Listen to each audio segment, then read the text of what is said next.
আগামী 12 April ADC নির্বাচন, আর এই নির্বাচনকে ঘিরে তীব্র রাজনৈতিক লড়াইয়ে উত্তাল 2 নম্বর মাছমারা কেন্দ্র। এই কেন্দ্রটি মূলত কুমারঘাট মহকুমার এবং কাঞ্চনপুর মহকুমার কিছু অংশ নিয়ে গঠিত। কেন্দ্রটিতে বিজেপি, সিপিআইএম, কংগ্রেস, তীব্রামথা ও আইপিএফটি সব দলই এখন মাঠে নেমে মরিয়া প্রচারে ব্যস্ত।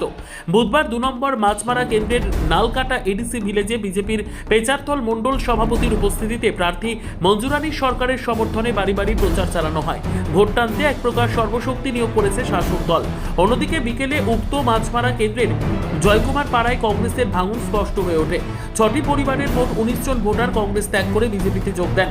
মন্ত্রী শান্তনা চাকমা ও প্রার্থী মঞ্জুরানী সরকারের হাত ধরেই যোগদান সম্পন্ন হয়। নির্বাচনের প্রাক্কালে এই ধরনের দলবদল স্পষ্টতই ইঙ্গিত দিচ্ছে মাঠের লড়াই ক্রমশ তীব্র হচ্ছে আর রাজনৈতিক সমীকরণ দ্রুত বদলাচ্ছে।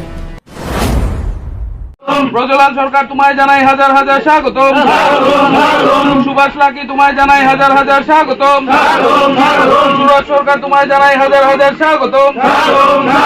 সুধাংশু লাকি তোমায় জানাই হাজার হাজার স্বাগতম।